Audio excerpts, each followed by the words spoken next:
tema de BBG. Ya aprovechando que estamos cerca del 25 de noviembre, de la conmemoración de la no violencia contra la mujer. Entonces, esa es la intención del foro del día de hoy.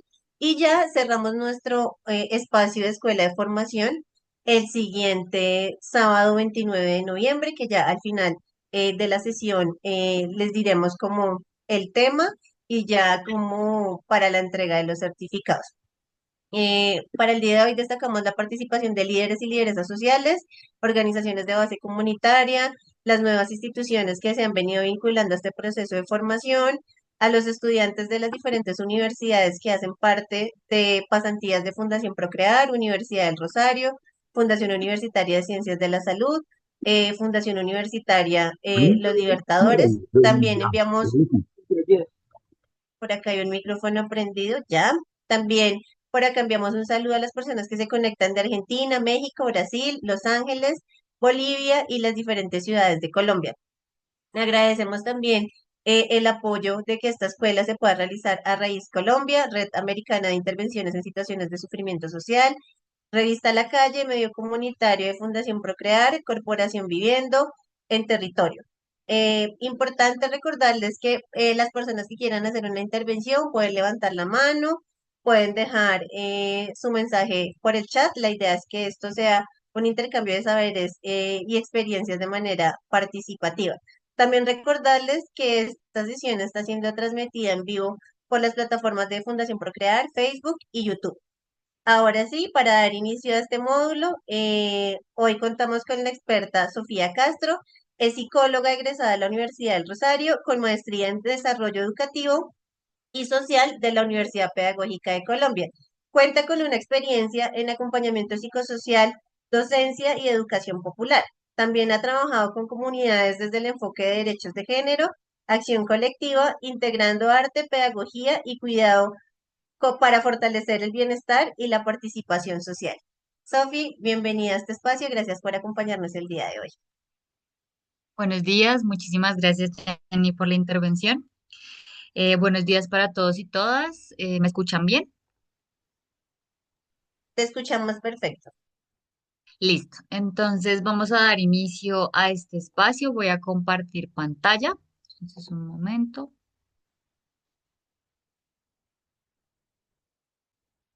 Listo. Creo que ya están viendo mi pantalla. Sí, ya la estamos viendo. Perfecto. Entonces, bueno, hoy vamos a hablar sobre violencia basada en género, memoria y reparación. Estos temas, por supuesto, tienen como una unión, una intersección en un punto y pues la idea es que desarrollemos y reflexionemos estos temas. Este espacio, la idea es que sea muy participativo, que puedan ustedes hablar o escribir en el chat. Sé que pues a veces en las plataformas virtuales la interacción puede como ser un poquito más lejana, pero pues la idea es que lo hagamos mucho más ameno. Entonces, para iniciar, pues tenemos una actividad inicial muy corta, muy rápida. La idea es que escriban en el chat una palabra que represente fortaleza en las mujeres. ¿Listo? Entonces, una palabra que se les venga a la mente cuando hablamos de fortaleza en las mujeres. Entonces, si quieren hablar, pueden abrir el micrófono o si quieren escribir en el chat.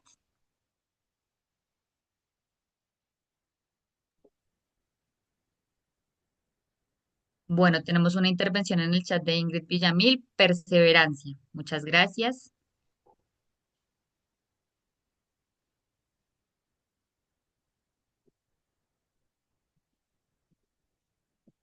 Otra más, por favor, otra palabra. Muy bien, tenemos otra.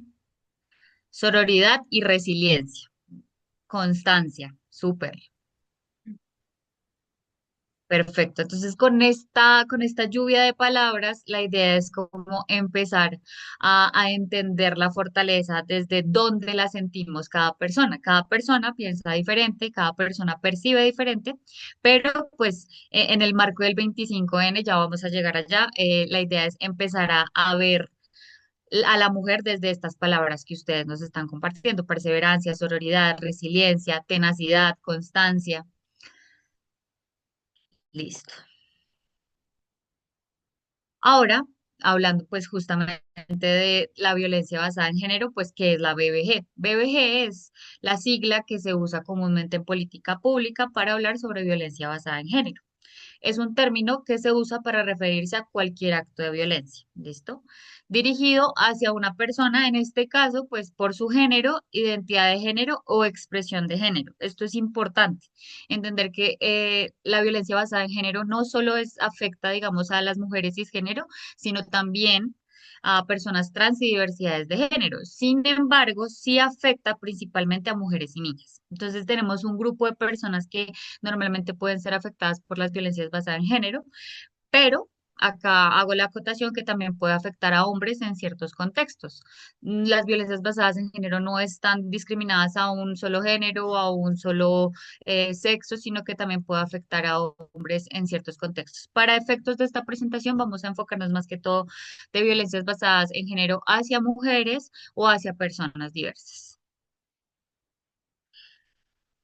Hay un marco normativo básico que nos habla sobre las violencias basadas en género y es la Ley 1257 de 2008. Garantiza para todas las mujeres una vida libre de violencias en el ámbito público y privado. Dicta las normas de sensibilización, prevención y sanción de formas de violencia y discriminación contra las mujeres. Entonces, toda norma de sensibilización, toda norma de prevención sale de este marco normativo, que es la Ley 1257 de 2008 y establece la definición de violencia contra la mujer. ¿Cuál es esta definición? Se las leo. Cualquier acción u omisión que cause muerte, daño o sufrimiento físico, sexual, psicológico, económico o patrimonial por su condición de mujer. En un momento vamos a ver como más específico estas formas de violencias. Entonces vamos a ver los tipos de violencias basadas en género. Nuestra primera violencia es la violencia física. Son acciones que causan daño corporal, por ejemplo, golpes, empujones, quemaduras, el encierro, que muchas veces no se identifica como una violencia, es un tipo de violencia y el uso de armas. La segunda es la violencia psicológica o emocional. Son conductas que afectan la autoestima, la estabilidad mental o la autonomía. Por ejemplo, el excesivo. La violencia sexual también, cualquier acto sexual no consentido o impuesto mediante presión, fuerza o coerción. Ejemplos, abuso sexual, violación, acoso sexual, explotación sexual o embarazo forzado. También acá es muy importante dar la acotación de si tú estás en pareja, no, tu pareja no te puede obligar a tener relaciones sexuales. No es tu obligación. Esto es un tipo de violencia basada en género y es violencia sexual. Porque es importante diferenciarlas en categorías, porque así logramos reconocerlas de forma mucho más fácil. Si estamos en esta situación o si conocemos a alguien, pues logramos identificar que esto es una violencia. Tenemos la violencia económica o patrimonial, que es el control o limitación de recursos económicos o de los bienes de las personas. Entonces acá muchas veces a las mujeres se les impide trabajar, se les quita el dinero, se les controla los gastos o se les destruye sus pertenencias. Por otro lado, la violencia simbólica, que son mensajes, medios, estereotipos o prácticas culturales que refuerzan desigualdades de género. Acá pasa mucho que la violencia simbólica pasa muy desapercibida porque está muy normalizada. ¿Qué ejemplos tenemos de violencia simbólica? Publicidad sexista, chistes machistas y mensajes que cosifican a las mujeres. Por otro lado, tenemos la violencia institucional, que es la violencia ejercida por instituciones u organismos que obstaculizan el acceso a los derechos. Por ejemplo, negar atención médica oportuna, revictimizar, esto pasa mucho en los casos de abuso sexual, a las víctimas les toca contar su historia 10 veces y esto es una revictimización, es un tipo de violencia institucional, no recibir las denuncias y un trato discriminatorio. También pasa mucho, hemos visto, yo creo que acá todas las personas, igual si tienen alguna intervención, si quieren decir algo, escribir lo que sea, pueden abrir el micrófono o escribir en el chat, que pasa mucho que conocemos casos de mujeres o hemos escuchado que han sido víctimas de violencia física, van y ponen la denuncia y les dicen no. No le vamos a recibir su denuncia o o el protocolo no se activa de forma óptima. Entonces, esto es una violencia institucional. Tenemos la violencia obstétrica y esta es una violencia que, digamos, se empieza a hablar hace poco tiempo porque se ha normalizado también, y son maltratos, humillaciones o negligencia hacia mujeres embarazadas en servicios de salud. Entonces, por ejemplo, toques sin su consentimiento, procedimientos forzados, burlas o trato degradante. Sí, esto pasa mucho a mujeres que están en gestación y pues es una violencia que también, digamos, ha pasado desapercibida a lo largo del tiempo. La violencia digital y es súper pertinente, por ejemplo, para esta charla que tenemos de forma virtual, y es que son acciones dañinas realizadas mediante tecnología o redes sociales, y esta se ha vuelto como muy mediática y muy de moda últimamente, y son el ejemplo de difusión no consentida de imágenes íntimas. Entonces alguien le envía una imagen a otra persona y esta persona la divulga con sus amigos, no necesariamente tiene que estar divulgada en redes sociales, ya pasársela a personas que no han consentido es un tipo de violencia digital. Es importante entender que todas estas violencias pues tienen consecuencias a nivel legislativo, a nivel jurisprudencial. Entonces, por eso debemos conocerlas, porque la ley ampara a las personas que han sido víctimas de violencia. Ciberacoso, por ejemplo, también suplantación y control de dispositivos. Entonces, revisar el celular o que te tengan acceso a tus redes sociales, pues un control de dispositivos es un tipo de violencia digital. La violencia política, que son acciones para limitar o impedir el ejercicio de los derechos políticos a las mujeres y las personas LGBTIQ+. Por ejemplo, pues, agresiones, amenazas, campañas de desprestigio y bloqueo de participación. Esto pasa mucho, pues ya a nivel mucho más macro, quienes tienen acciones de incidencia política pueden, no sé, inventar chismes, decir cosas que no son con base en su género o en su orientación sexual. Entonces, esto es violencia política. Vamos a pasar a la 11, que es la violencia vicaria, y esta es también un nuevo término bastante como interesante porque se logra evidenciar mucho en la vida real y es una forma de violencia basada en género en la que el agresor daña a las hijas, hijos u otras personas significativas como mascotas o familiares cercanos para afectar y destruir emocionalmente a la mujer.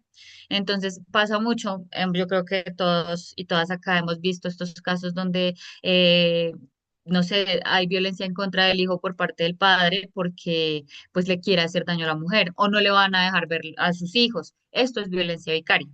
Y es una violencia bastante compleja, tiene repercusiones a nivel psicológico bastante amplias porque, pues por supuesto, no te están afectando directamente a ti, pero afectan tu psique, afectan tu emocionalidad, afectan tu red de apoyo.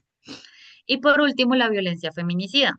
Esta, pues, digamos, es la más grande porque es la escalada extrema de todas las violencias que acabamos de mencionar, que culmina en el asesinato de una mujer por razones de género. Entonces, pues, digamos que este espacio que generamos acá en la Escuela de Salud y Calle y este espacio que trae la Fundación Procrear es muy pertinente porque nos logra sensibilizar y nos permite pensarnos cualquier forma de prevención y promoción antes de llegar a la violencia feminicida, por ejemplo. Entonces, como les dije, la idea es que tengamos como bastante interacción en este espacio y pues traigo una actividad, entonces, pues muy corta también. Me gustaría que mencionen un ejemplo de violencia que muchas veces se normaliza. Entonces, voy a iniciar yo con el que les mencioné anteriormente, encerrar a mi pareja, porque estamos peleando y no quiero que se vaya. Entonces, encerrar a mi pareja es un tipo de violencia. Entonces, pueden escribirla o abrir el micrófono.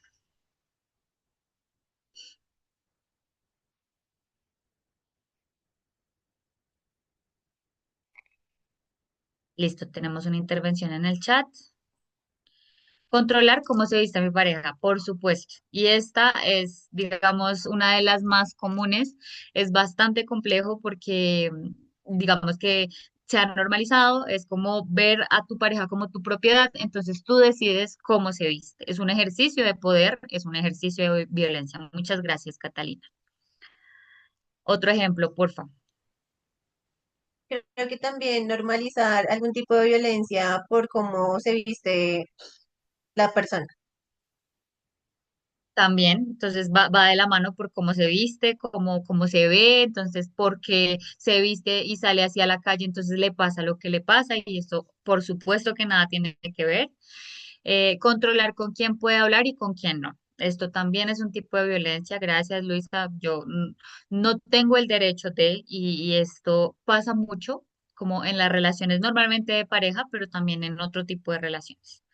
Tenemos acá la violencia económica o patrimonial, que es una violencia también muy compleja porque digamos que hoy en día afortunadamente las dinámicas han cambiado y las mujeres pueden tener como un acceso a un trabajo y garantizar sus recursos, pero si nos devolvemos un poco en el tiempo, la violencia económica o patrimonial era la que hacía que las mujeres pues se mantuvieran en unas relaciones sumamente violentas por mucho tiempo, porque no tenían la posibilidad de como tener su propio ingreso, tener su propio dinero y si me separo, pues voy a terminar donde en la calle. Listo, muchísimas gracias. Muy buenas intervenciones. ¿Alguien más quiere decir algo más? Sí, tenemos otra intervención en el chat. Rechazo, ignorar y minimizar la emoción de las mujeres. Por supuesto, y este es un tema muy, muy interesante porque a lo largo del tiempo, si ustedes se ponen a pensar, a las mujeres nos han categorizado como histéricas o como que sentimos demasiado. Esto también tiene unas repercusiones, por supuesto, en el hombre porque los hace sentir como si ellos no tienen el derecho de sentir, pero rechazar e ignorar y minimizar las emociones hace que haya una violencia psicológica y hace que las mujeres pues se retraigan, haya intentos incluso de suicidio y bueno, muchas otras características a nivel psicológico que tienen repercusiones. Entonces, pues no sé acá, digamos, quienes sean de comunidad, quienes sean de universidad o quienes simplemente pues quieran hacer una incidencia en su comunidad, importante empezar a sensibilizar el tema de la emoción. Todos y todas sentimos emociones y rechazarlas y minimizarlas e ignorarlas va a generar digamos, a nivel cultural, un rechazo y esto va a generar pues problemas a nivel psicológico. Muchísimas gracias, Ingrid. Entonces, yo les traigo justamente unos ejemplos cotidianos que muchas veces pues ignoramos pero que son importantes. Entonces, de violencia física, por ejemplo, empujar a la pareja durante una discusión. Yo sé que esto parece mínimo, yo sé que esto es como normal para muchas personas y la idea es empezar como a desescalar esta normalización de la violencia. Vivimos en una cultura violenta, entonces tenemos que empezar a transformar nuestra cultura. Desde ahí la violencia física. La violencia psicológica, por ejemplo, decirle constantemente sin mí no vales nada, la violencia sexual, presionar a la pareja para tener relaciones cuando no quiere, como yo les mencionaba, esto, pues digamos que se piensa o se pensó mucho tiempo que era válido, pero definitivamente es una violencia sexual. La violencia económica, prohibirle trabajar para que dependa económicamente. La violencia simbólica, hacer chistes como las mujeres no sirven para manejar o las mujeres solo deben estar en la cocina. Entonces, todos estos chistes perpetúan, digamos, roles y estereotipos de género. La violencia institucional, no recibir una denuncia porque eso es un problema de pareja. Hoy esa mujer ya ha venido 5 veces, entonces va a seguir con el tipo. Pues en una de esas 5 veces tal vez sea la oportunidad para acoger la problemática. La violencia política, desacreditar a un líder, a una lideresa, diciendo que está ahí por acostarse con alguien. Y yo creo que esto se ve mucho y es como desacreditar, no sé, el estudio, la carrera, la trayectoria de la mujer y simplemente, no sé, llevarla a su físico que está ahí porque se acuesta con alguien. La violencia obstétrica, decirle durante el parto si abrió las piernas antes, ahora aguante, y son casos de la vida real que uno escucha, mujeres que han sufrido violencia obstétrica, que los doctores o las doctoras pues ya se han insensibilizado a tal punto que es como no, ahora aguante, se le toca parir. Violencia digital, publicar o amenazar con publicar fotos íntimas sin permiso. Y la violencia feminicida, por ejemplo, si me dejas, te mato. Entonces, pues yo creo que últimamente se han visto muchos casos de esta violencia feminicida y estas amenazas, desafortunadamente, gran parte de las veces terminan cumpliéndose. Y les traigo el violentómetro. Entonces, esta es una herramienta muy importante para quienes, por ejemplo, trabajen con mujeres o pues para sí mismas o para quienes estén en su desarrollo profesional. Es importante reconocerlo porque es como la forma de ayudar o acompañar los procesos de violencia basada en género. Entonces, apenas la persona pueda llegar para sensibilizarla, le muestro el violentómetro. Entonces, tenemos el amarillo, el naranja y el rojo. El amarillo, pues, son, digamos, conductas que uno cree que no tienen incidencia, pero ya están en el violentómetro. Por ejemplo, te humilla o ridiculiza, descalifica tus opiniones, te cela. Y los celos se han romantizado mucho en nuestra sociedad. Entonces los celos son como, no, es que me cela porque me quiere, porque me ama, porque yo soy eh, de esa persona. Pero los celos pues pueden llegar a escalar a un punto en el cual tu vida está en riesgo. Entonces, Tesela está dentro de nuestro violentómetro. Los celos no son normal, como ustedes me lo mencionaron en los ejemplos que me acaban de escribir. Controlar a alguien no está bien, no es normal. Destruir objetos, controlar amistades, indicar cómo vestirte o cómo maquillarte o culpabilizarte. Acá las personas, digamos, muchas veces no logran reconocer que están en riesgo o que están siendo víctimas de violencia basada en género. Pero el violentómetro me permite a mí identificar en cuál estoy, si estoy o no estoy también. Ya actúa, es como te trata con desprecio, te ofende verbalmente, te empuja, te pellizca, te araña, te golpea jugando.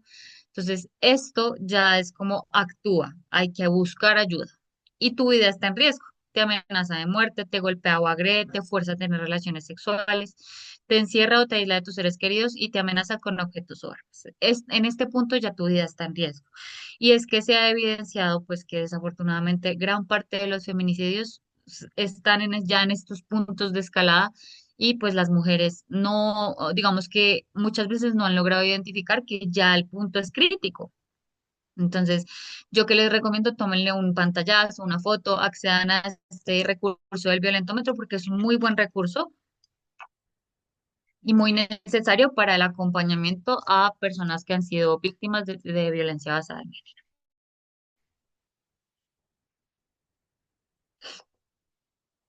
Listo. Entonces, pues ya como relacionando el tema de violencia basada en género, vamos a hablar de violencia basada en género y memoria, porque estos temas son interseccionales, donde se cruzan. Entonces vamos a iniciar hablando sobre el silenciamiento. ¿Por qué? Porque el silenciamiento es importante en estos procesos. Muchas veces las víctimas no hablan, entonces si no hablan no pueden hacer procesos de memoria. Si no hago procesos de memoria, no logro transformar mi situación. Entonces, el silenciamiento no ocurre porque la víctima no quiera hablar. O sea, no es que simplemente no, es que esa persona es reservada o ay, no quiere hablar, entonces déjela. Existen unos mecanismos sociales, emocionales y económicos que empujan a la víctima a callar. Entonces, como ya lo vimos, muchas veces estos mecanismos pueden ser económicos. No puedo hablar porque me quedo sin casa si hablo. No puedo hablar porque me quitan mis hijos. No puedo hablar porque me da pena. Entonces, estos mecanismos son construidos por las dinámicas de poder y por la cultura. Recuerden que el poder es relacional. Si el poder no es algo que una persona tenga, no es un objeto, sino que se da en las relaciones. Entonces, siempre estamos viviendo en relaciones y en dinámicas de poder.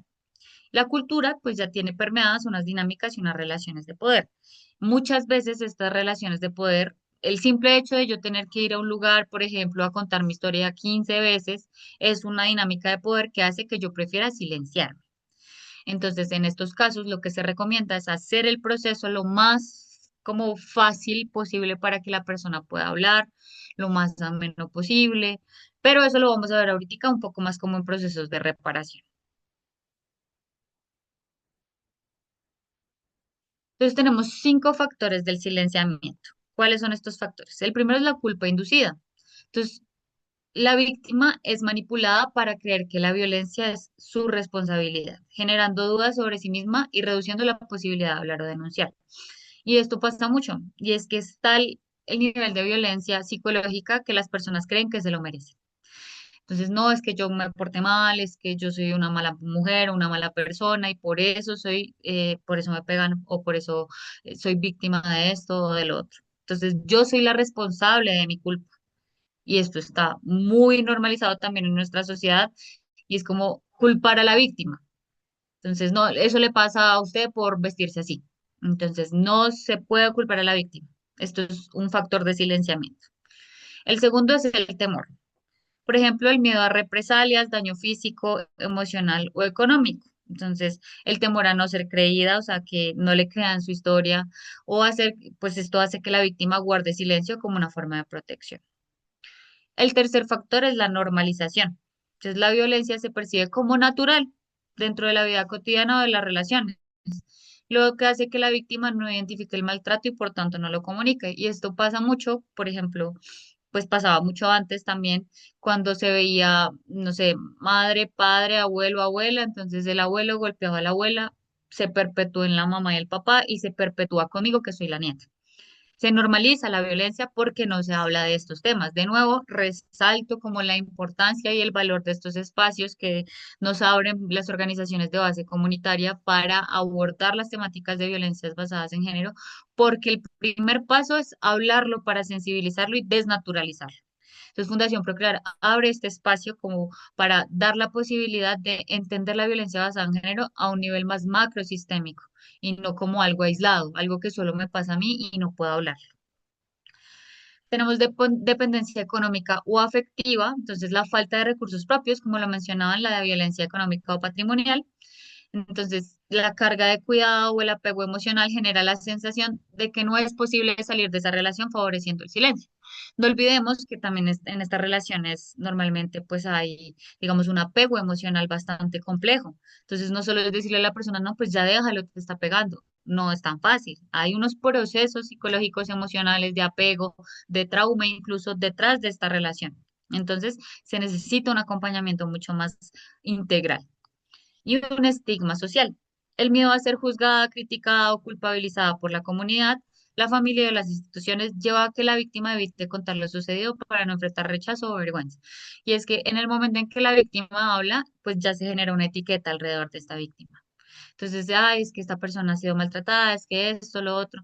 Entonces, esto genera un estigma social. Por eso hay que hablar del tema, para quitarle el estigma. ¿Cómo yo dejo de verlo como un tabú? Pues hablándolo, abordándolo, contándolo, sintiéndolo también. Y entramos pues a hablar del tema del 25N.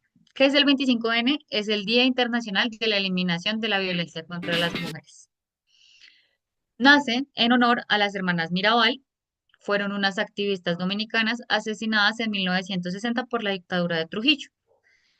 En el 99, la ONU declaró esta fecha para reconocer que la violencia contra las mujeres es una problemática global y estructural, y para convocar a la acción, la memoria y la lucha por los derechos de las mujeres. Entonces vamos a ver un pequeño video que nos cuenta un poco de la historia de las hermanas Mirabal, de dónde nace este Día Internacional de la Eliminación de la Violencia contra las Mujeres.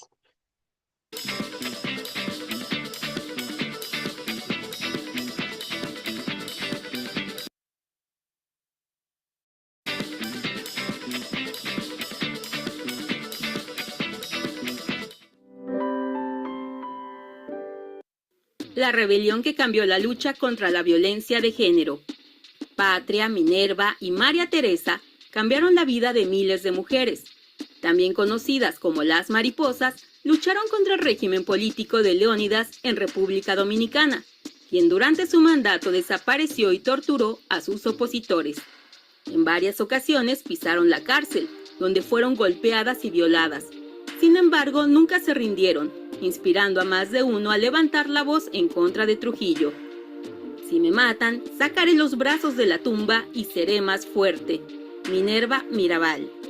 Meses después de pronunciar esta icónica frase, las hermanas fueron asesinadas de forma brutal por el régimen de Rafael Leónidas, quien intentó hacer parecer la muerte como un accidente, aunque la población no le creyó, por lo que meses después fue asesinado. La muerte de las mariposas no fue en vano. En 1999, la ONU estableció el 25 de noviembre como el Día Internacional de la Eliminación de la Violencia contra la Mujer, como un reconocimiento al trabajo que hicieron frente a la violencia que vivieron. Entonces acá vuelvo un poco como a las palabras que ustedes hablaron y escribieron al principio de nuestro encuentro y son qué palabras asociamos a la fortaleza de la mujer. Resiliencia, constancia. Las hermanas Mirabal vivieron en una época supremamente violenta, no normalizaron una dictadura, y por supuesto, pues terminaron siendo asesinadas por este régimen, pero su muerte no fue en vano, como nos dice el video, su muerte genera una conciencia crítica, un espacio de memoria, un espacio de reflexión. Y ahí es donde abro pues el tema de memoria, porque es importante hacer memoria. Entonces hablamos de la memoria como un acto político. La memoria no es solo recordar, es una toma de posición frente a la violencia. Y acá quiero hacer como la aclaración de que político, no hablo de político de partidos ni político de posiciones, sino político como mi capacidad como ser humano para transformar mi realidad, mi capacidad para posicionarme frente a un hecho que yo considero injusto. Entonces, la memoria no es solo recordar, no es que cuando yo hago memoria, cuando yo pienso en lo que pasó, por ejemplo, en este momento, recordar a las hermanas Mirabal, no es solo recordar y hablar qué fue lo que pasó, es una toma de posición frente a la violencia. Entonces, el 25N se establece con el fallecimiento de las hermanas Mirabal, pero de ahí nace un movimiento social, que es el 25N, el Día Internacional de la Eliminación contra la Violencia a la Mujer. Recordar a las personas que han sido víctimas de violencias, compartir sus historias y nombrarlas públicamente rompe el silencio, denuncia las injusticias y cuestiona las estructuras que normalizan la violencia. Y pasa mucho en nuestro contexto colombiano, que definitivamente muchas veces se ha silenciado, digamos, estos movimientos de memoria, pero las personas no se han dejado silenciar. ¿Por medio de qué? Murales, grafitis, por medio de actos performativos como obras de teatro, por medio de flyers, de pósters. Entonces, recordar algo, recordar a las personas que han sido asesinadas o que han vivido violencias, rompe el silencio. Y romper el silencio es romper la dinámica de poder. Entonces, la memoria es muy importante en nuestros procesos comunitarios y barriales. Yo creo que todas las personas que estamos en este espacio, pues tenemos, y digamos que intereses comunitarios, intereses pedagógicos, intereses educativos, intereses transformativos, y esto se hace a través de procesos de memoria.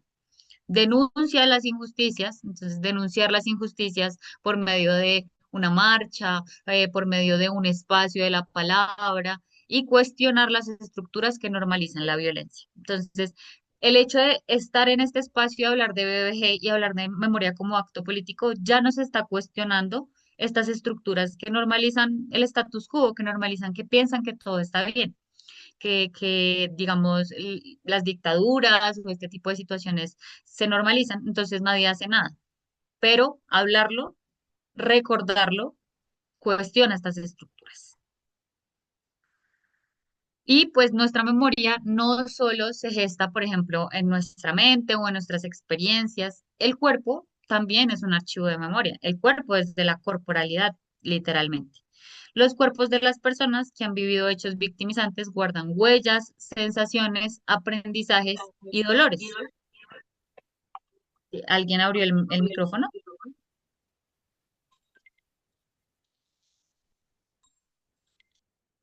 Bueno, No, pero creo que creo puedes continuar. que sí, gracias. Bueno. Entonces, los cuerpos están cargados, dotados de todos estas, digamos, estos hechos, de estos dolores, de estas huellas. El cuerpo es un archivo vivo. Entonces, muchas veces, por ejemplo, hay personas que cargan estas sensaciones y al tacto pueden saltar o se puede como reavivar el trauma. ¿Por qué? Porque el cuerpo conserva lo que la violencia dejó. Cicatrices, las más, digamos, visibles, silencios y tensiones, pero no todo también se queda como en cargar el dolor. El cuerpo también carga la resistencia que reconstruyó. Entonces, rituales de autocuidado, las redes que creó, los afectos, las nuevas posibilidades. Entonces, el cuerpo también se transforma, ¿sí? Es como, en este punto quiero que empecemos a pensarnos como la capacidad del ser humano, la capacidad de la persona que ha vivido un hecho de violencia de resiliencia, de salir de ese hecho de violencia y transformar su vida. También es importante. Entonces, no podemos simplemente decir, no, ya, supéralo, déjalo atrás. Hay que hacer un proceso en el cual la persona hace un ejercicio de memoria, pasa por un acompañamiento, quienes, por ejemplo, pues lo hablo desde mi formación, yo soy psicóloga, entonces un acompañamiento psicológico, psicosocial, un acompañamiento interdisciplinario, quienes tienen acá otras carreras, hay muchos otros acompañamientos necesarios, y en este proceso de transformación se genera la resiliencia. Entonces, una resistencia de reconstrucción, de rituales de autocuidado, de redes nuevas, de afectos y de nuevas posibilidades. Y yo creo que pues acá como integro otro tema, y es que, por ejemplo, en un país como Colombia, en el cual hemos vivido una guerra de más de 60 años, la resiliencia y estas resistencias que se han creado y estas nuevas formas de vida y transformaciones que se han creado se deben resaltar. Por eso la memoria es importante. Y por último tenemos la narrativa como herramienta de dignidad. Entonces, ¿qué es la narrativa?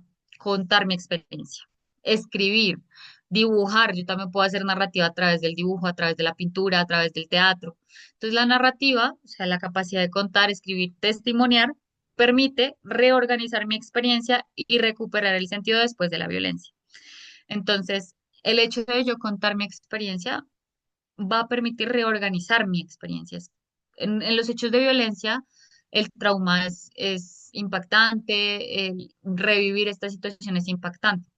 Entonces, el momento en el que yo logro ponerla en narrativa, puedo reorganizar esta experiencia y puedo resignificarla. Cuando las personas narran sus historias, ponen su voz donde antes hubo silencio, donde se cayó, pues por eso vimos el silenciamiento, donde hubo vergüenza, donde hubo culpa.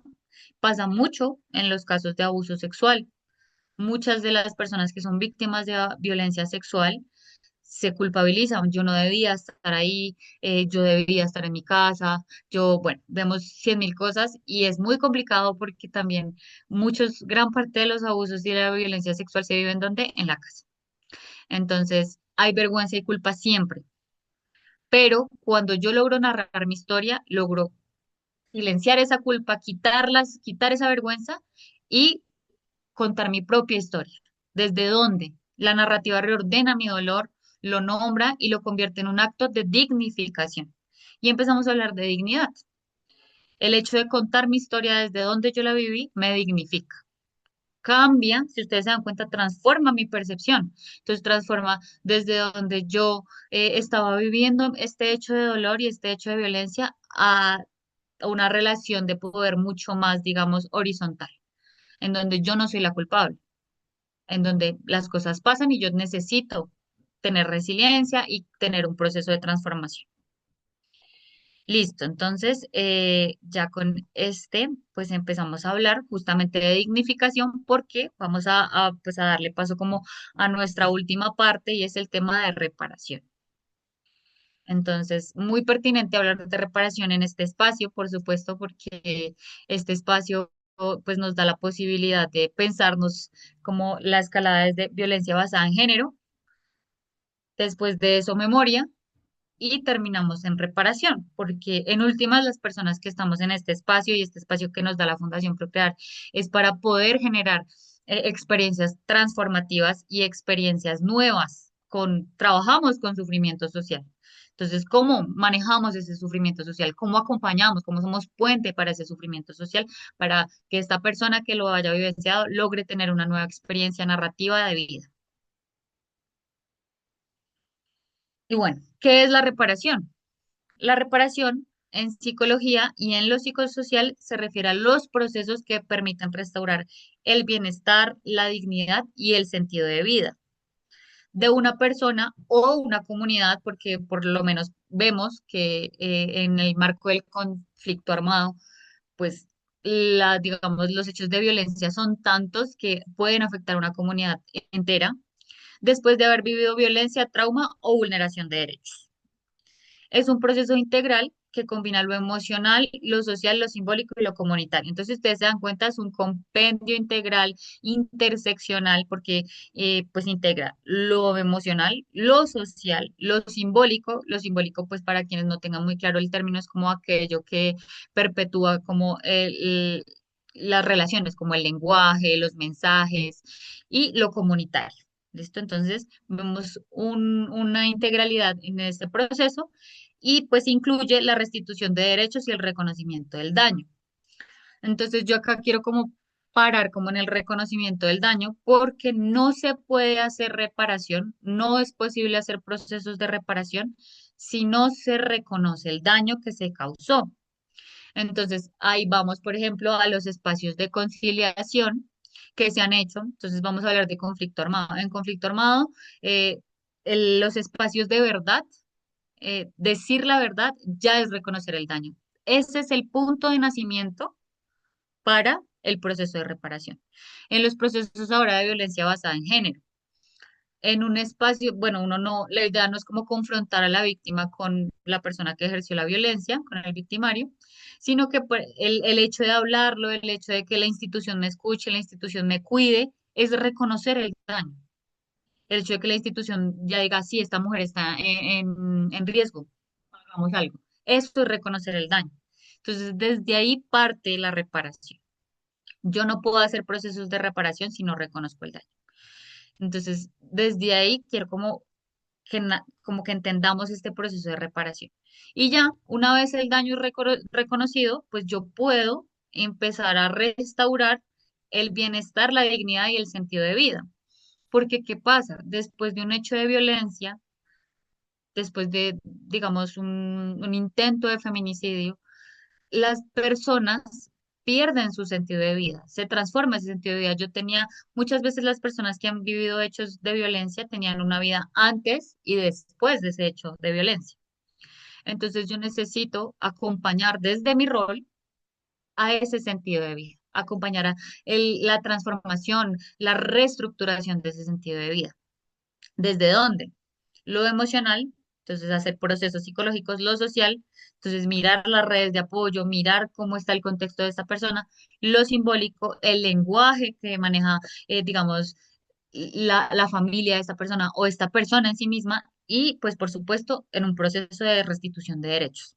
Porque una persona que ha sido víctima de un hecho de violencia, pues ha sido una persona que se le ha vulnerado algún derecho, el derecho a la vida, el derecho al trabajo, el derecho a lo que sea. Entonces yo necesito restituir este derecho. Y tenemos estos tipos de reparación. Entonces, la individual, la colectiva y la simbólica. Entonces vamos a iniciar con la reparación individual. Esta reparación atiende directamente a la persona afectada, incluye apoyo psicosocial, acceso a justicia, entonces también acompañamiento jurídico y fortalecimiento de redes de apoyo para la reconstrucción de su proyecto de vida. Por eso es que vemos muchas veces que, por ejemplo, en las casas de la Secretaría de la Mujer, tenemos el equipo interdisciplinario de que constituye una psicóloga, una persona, una abogada, y pues tenemos como también otro tipo de roles, como por ejemplo enfermería, medicina. Entonces, esta atención individual, pues está directamente con la persona afectada, está más enfocada en procesos psicosociales y procesos clínicos de tú a tú. Y pues acá se busca fortalecer como estas redes de apoyo para reconstruir el proyecto de vida y que la persona logre cómo gestionar este trauma que puede estar cargando o gestionar esta emocionalidad o resignificar este proceso, pero es un proceso individual en un espacio tú a tú. Ya como segundo tipo de reparación tenemos la reparación colectiva. Esta busca sanar a comunidades o grupos afectados. Es muy importante que en estas reparaciones colectivas pues se incluya acciones de memoria, de arte, de educación y de fortalecimiento del tejido social. ¿Por qué? Un hecho de violencia en una comunidad rompe el tejido social que esa comunidad había estado creando durante años. Entonces, romper ese tejido social pues genera como una pérdida de la comunidad, una pérdida del sentido de grupo, una pérdida del sentido de cohesión. Entonces, mi intervención desde, en este caso, el rol psicológico y pues, digamos, desde los roles de trabajo social, desde los roles que tienen un fin comunitario, es restaurar este tejido social a través de ejercicios de memoria. Pero yo no puedo hacer ejercicios de memoria simplemente hablando, ¿sí? Yo no le puedo, pues quienes estén acá, si quieren ahorita contarnos su experiencia, yo no puedo pedirle a las personas, bueno, ¿qué les pasó? Y ya, no, porque así no funciona el ser humano. Yo necesito buscar herramientas en la cultura para que las personas logren contar qué pasó y transformarlo. Entonces, por ejemplo, el arte, la música, el teatro, por ejemplo, un grupo focal, pero un grupo focal entonces enfocado en hacer un espacio de mindfulness.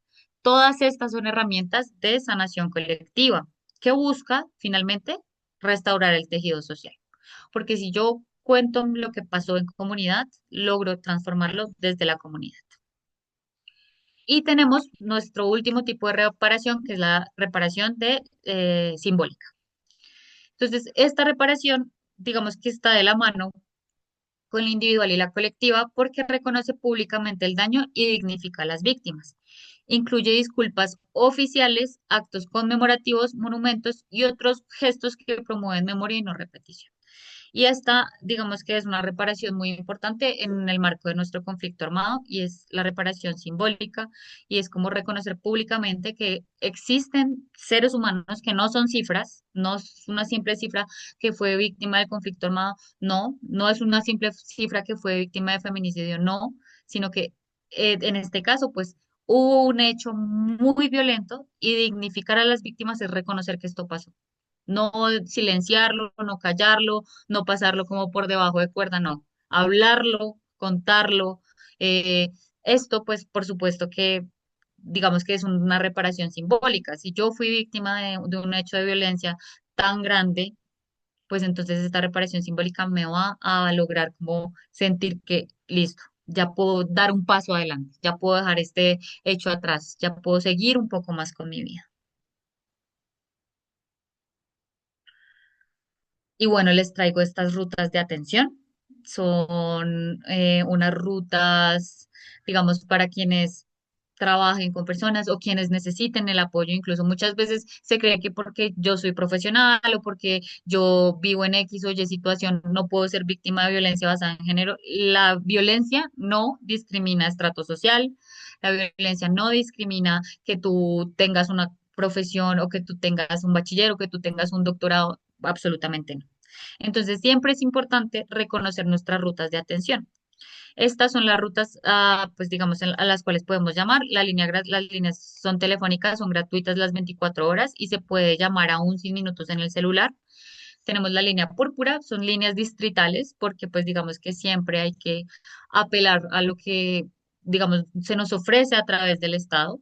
Entonces la línea púrpura, el WhatsApp púrpura, si quiero escribir líneas, si quiero llamar, tiene orientación jurídica y atención psicológica en Bogotá. El WhatsApp púrpura y la línea 155, que es la orientación a mujeres víctimas de violencia fuera de Bogotá. Entonces tenemos las dos opciones, fuera de Bogotá o en Bogotá.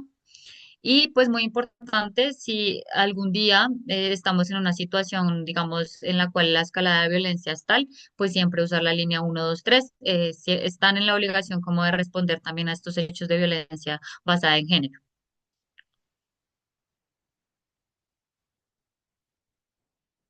Y bueno, ya digamos que esta fue mi intervención, hablé bastante, digamos, sobre el tema y pues como para hacer este cierre me gustaría de nuevo cerrar como voy a hacer pues un espacio de donde en el cual podamos responder a esta pregunta. Desde su rol, veo que somos 22 personas, entonces, desde el rol que ustedes tienen en donde ustedes estén, ¿qué acción concreta podría hacer tu comunidad para promover la reparación o prevenir la violencia basada en género? Entonces, desde su rol, ¿ustedes qué acción concreta harían con su comunidad para promover la reparación o prevenir la violencia basada en género?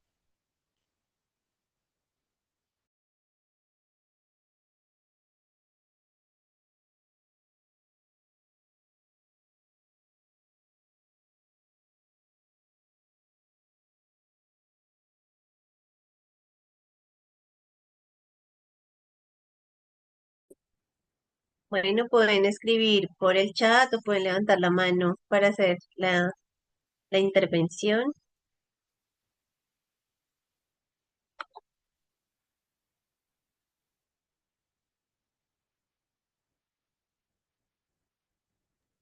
Les voy a dar un ejemplo. Por ejemplo, desde mi rol, yo soy docente. Entonces, desde mi rol, el sensibilizar y hacer memoria sobre eh, la violencia basada en género hace que se prevenga que estudiantes puedan ser víctimas de este tipo de violencia. Ese es como mi aporte. Acá tenemos uno.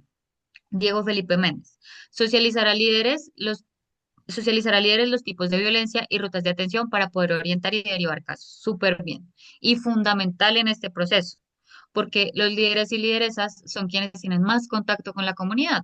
Entonces, el poder socializarlo va a ayudar a prevenir una tragedia, por supuesto. Entonces, muchísimas gracias, Diego. ¿Quién más?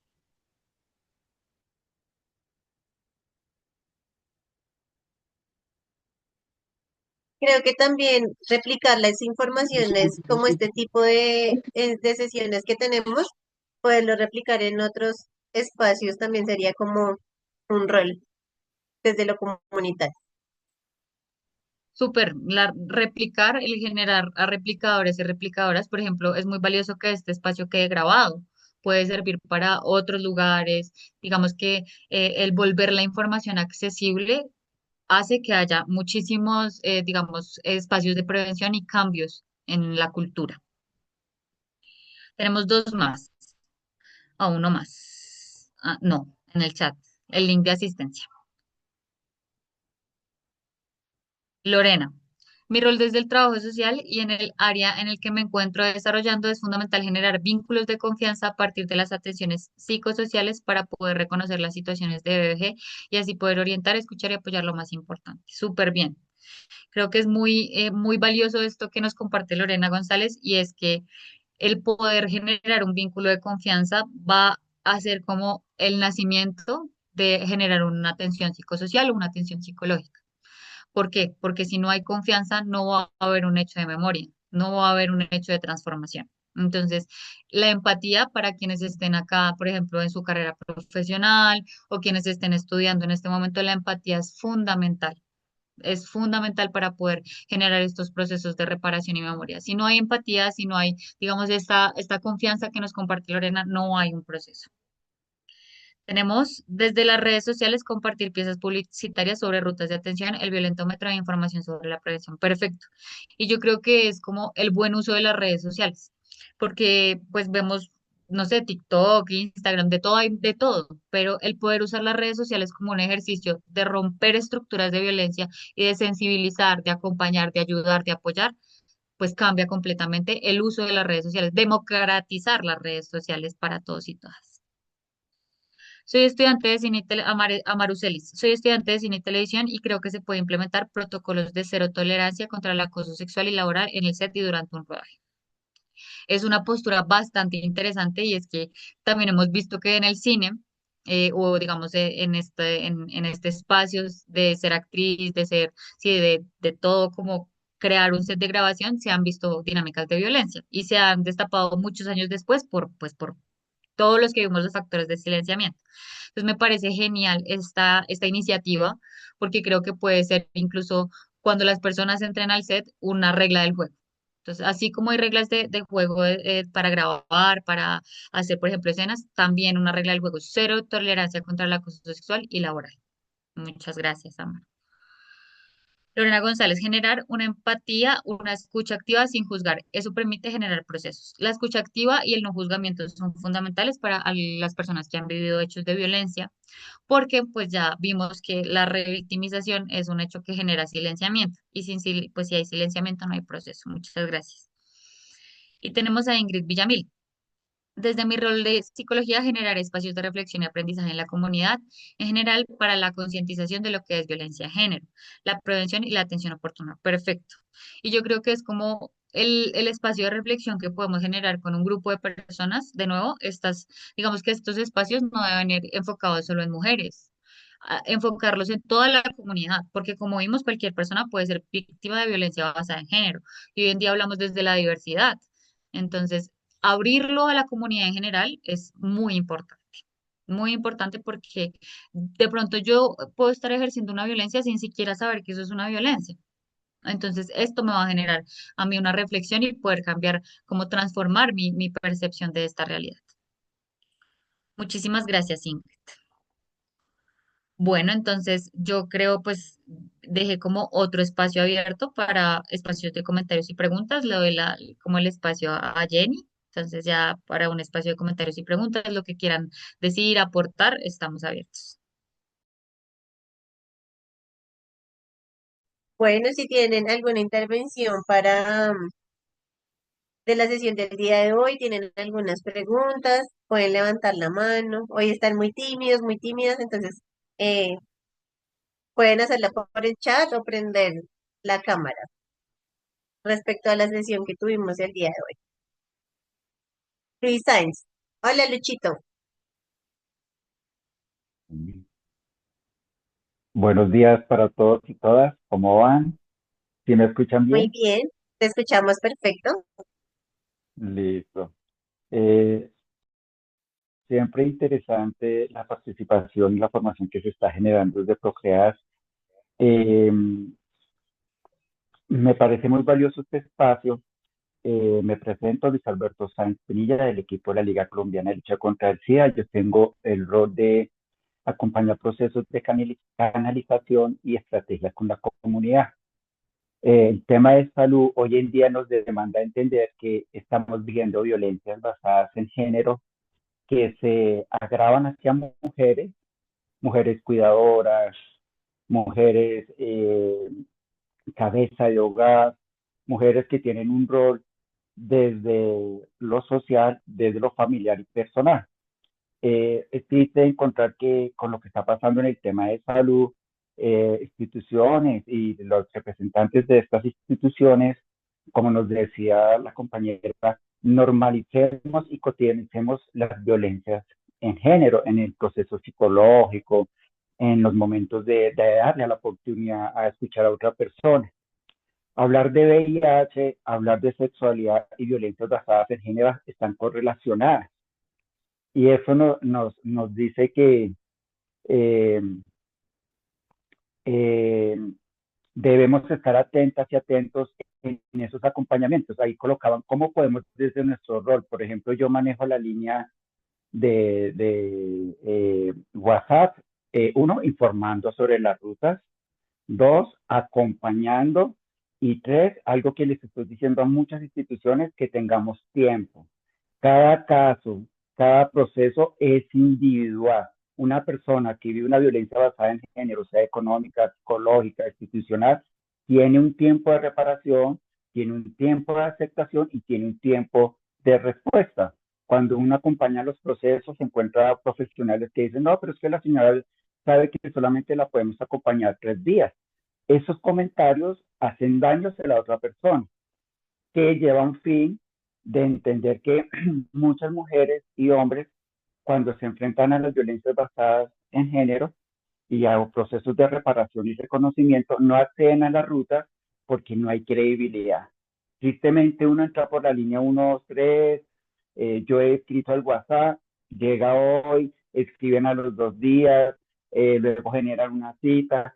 Yo soy muy amigo de la Secretaría de la Mujer, yo amo las instituciones y nos toca hacer la triangulación, como digo yo, llamar a esta persona que está detrás de esta línea para que el proceso se agilice. Entonces, la invitación acá, a la invitación es entender, uno de los más, la herramienta más importante es dar a conocer esas rutas que existen. Dos, acompañar las personas, o sea, si una persona, sea en una institución o una ONG, recibe un caso, que lo acompañe, que no lo abandonen, que no hagan comentarios. Y tercero, que reconozcan que el dolor social, el sufrimiento, cada una y cada uno, perdón, lo vive de diferentes maneras y aprender a desarrollar el escucha, o sea, si no aprendemos a escuchar, si no aprendemos a ser atentos frente a la necesidad, frente a esta violencia, lo que hacemos es actuar, lo que hacemos es enrutar, enviar a la persona allá y se pierde la credibilidad. Nuevamente, muchas gracias, Jenny, Juan, a la presentadora expositora, pero el reto que yo siempre les pongo es la credibilidad. Ayer precisamente estábamos generando unos espacios de conversa con unas compas y estábamos hablando del 25N, lo que íbamos a hacer esta semana, porque el 25N es el día donde se reconoce que empiezan los 10 días de los derechos humanos y también un hito importante, como tú lo dijiste, que es la superación y eliminación de las violencias basadas en género. Y habían personas alrededor que nos decían, bueno, démosles un espacio de media hora. Ah, déjelas entrar acá. Es que nos toca porque por política dentro yo, y uno desde el otro lado uno dice encontrar profesionales, personas aliadas que solamente nos digan como para, llevémoslos para llenar el espacio, salgamos de esto rápido y a uno le da tristeza. Entonces vuelve nuevamente, ¿cómo hacemos para que nosotros y nosotras desde nuestro trabajo recuperemos esa credibilidad? Desarrollemos la escucha y queremos a conocer la ruta. Esa era lo que quería decir, Diego. Muchas gracias. Muchísimas gracias por tu intervención, muy valiosa. Definitivamente creo que es un reto que desde todas las áreas debemos trabajar. De nuevo, la triangulación me pareció bastante importante e interesante y es como, bueno, si esta entidad no puede cubrir esto, ¿cómo la cubro con esto? Y así sucesivamente. Creo que muy valiosa la intervención, muy importante también el tema de credibilidad y acompañamiento. Y sí es un mensaje para todos y todas las personas que trabajan en comunidad y es no abandonar los casos, ¿no?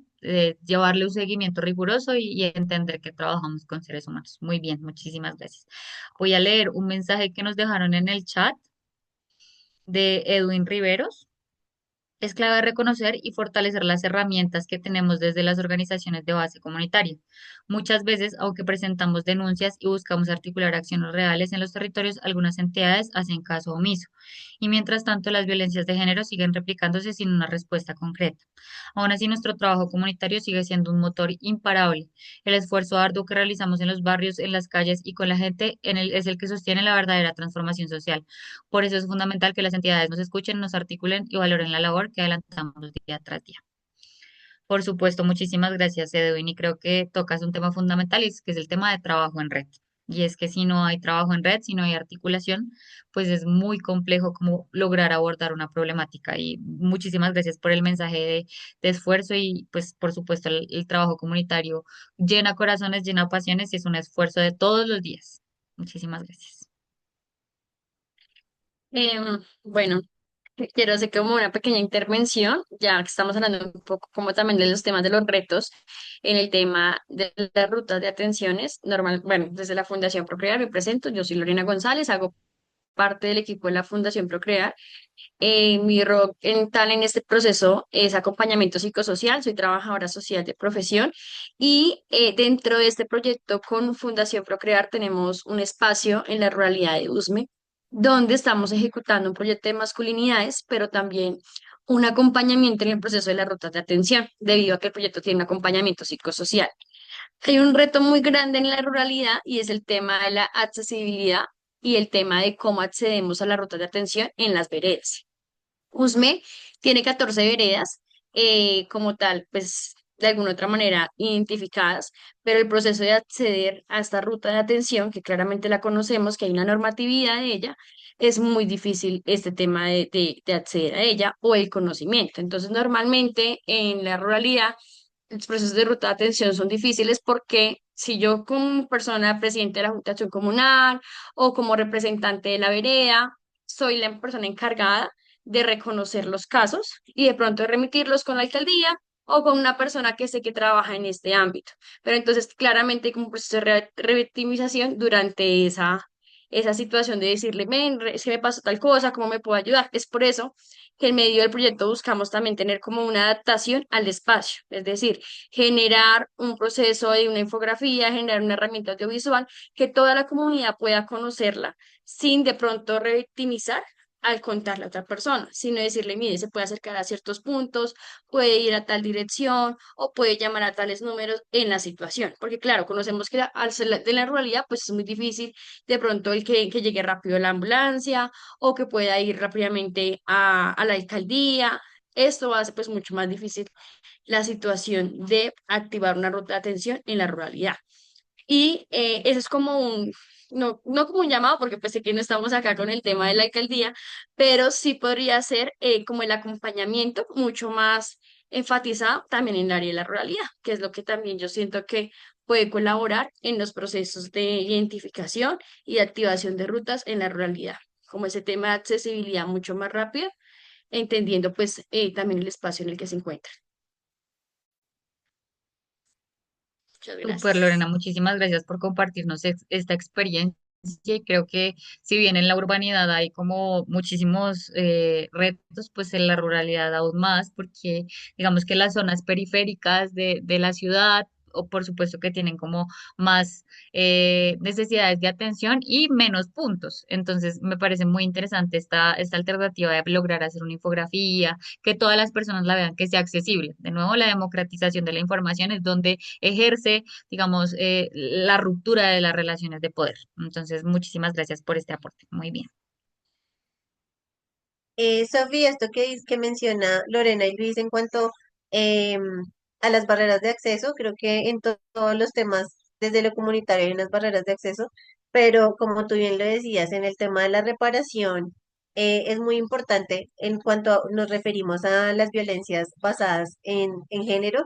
Creo que desde la academia, desde lo comunitario, sí debemos como fortalecer esos procesos de atención porque siempre en una atención está la revictimización, como tú lo decías. Entonces, eso que genera mentalmente para una mujer que quiere poner una denuncia, entonces tiene que contarle a la persona que está desde la entrada al señor vigilante o a la señora vigilante su situación y así en un solo día hasta poderle contar a un montón de personas por la violencia que acaba de pasar. Y también, digamos, esto en cuanto a lo que hemos venido identificando en USME, nos pensábamos desde lo comunitario cómo generar como esas redes que tú también mencionaste para que estas mujeres puedan tener esa atención oportuna. Lo hablábamos en algún momento como lo que ocurrió en pandemia, que existieron tantos casos de violencia en los hogares y los supermercados creo que hicieron como una estrategia de que si necesitas ayuda, pues puedes ingresar a este QR. Digamos también viendo que no todas las personas tienen el acceso eh, a un código QR, entonces desde lo comunitario también, cómo se generan esas alianzas para dar respuesta a estas situaciones. Aquí Matilde nos pregunta en qué parte de Usme específicamente, estamos en la vereda del destino, en Chihuahua, en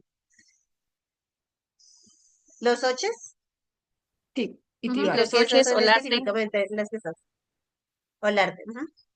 algo súper Eh, importante que decir, Jen, es que, bueno, cuando hace esta parte del tema de las barreras que se generan en la ruta de atención, el acompañamiento desde la base comunitaria es fundamental, porque de alguna otra manera no hacemos el proceso de revictimización, sino el acompañamiento que genera una empatía, que genera un vínculo, de pronto, no solamente revictimizar, sino acompañar en esta situación que es tan compleja.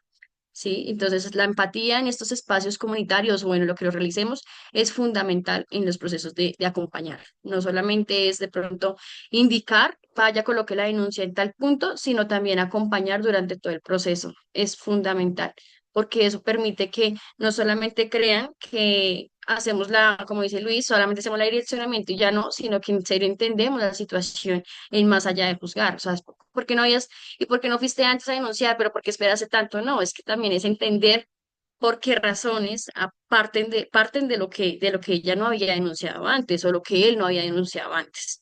Entonces también es fundamental en el área comunitaria cómo nosotros también reportamos estos casos y cómo acompañamos todo el tiempo, de alguna otra manera, el proceso. Súper, muchísimas gracias por este espacio de comentarios. También como que volviendo un poco a la idea de Jenny, me parece muy interesante también el poder como retomar esas prácticas que alguna vez se vieron, pero haciéndolas cada vez más fáciles para que las personas puedan acceder. Entonces, de pronto no es el QR, de pronto es, no sé, la llamada. Entonces, sí creo que igual de resaltar esta labor pues, que se hace en los municipios de Usme, porque pues son lugares que creo que congregan muchísima cultura y ustedes la están como exaltando con este proyecto. Entonces, muchísimas gracias. Yo creo que pues ya este fue, si tienen más comentarios o preguntas. bueno, no sé si alguien quiere hacer alguna reflexión final.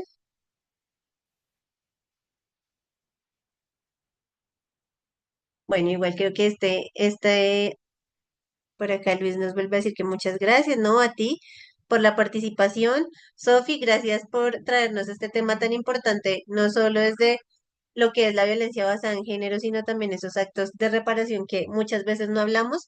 Ya como lo mencionamos, estamos muy cerca de la conmemoración del 25N y muchas organizaciones, muchos medios estamos, digamos, como ya planeando este 25N, pero el llamado también es que no solo sea esa prevención solo un día o solo el 8M, sino que sea una prevención constante desde las pequeñas transformaciones sociales, desde nuestras casas, desde las conversaciones que tenemos con otras personas, desde esos actos de prevención, sean pequeños o grandes, que podamos generar, que sea un llamado no solo a estar en la marcha del 25N, sino generar en todos los espacios esos actos de prevención y de ayuda en cuanto a este tema.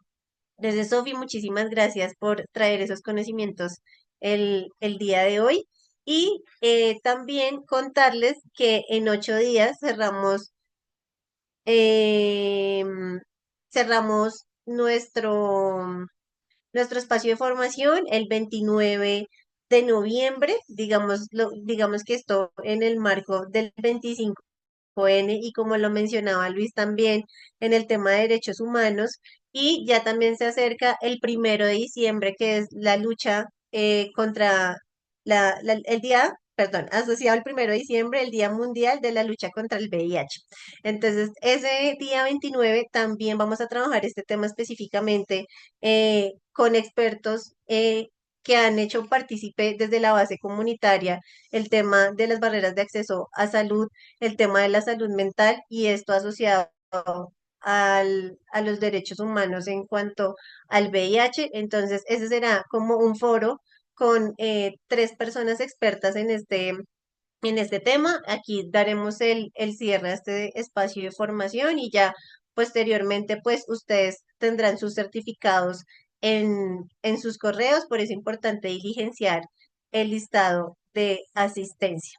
Entonces, ya para cerrar, les invito a que puedan prender sus cámaras para tomar la captura del día de hoy.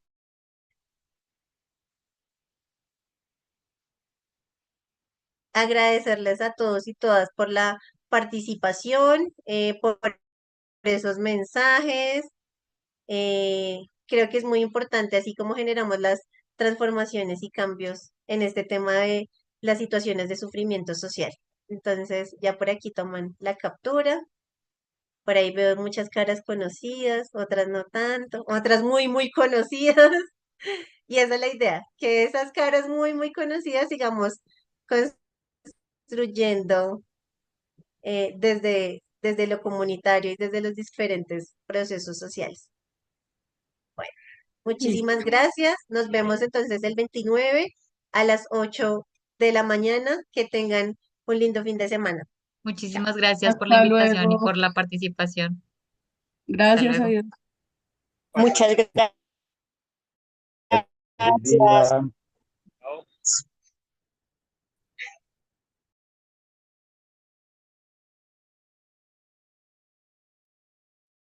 Hola, Fidelia. Gusto saludarte.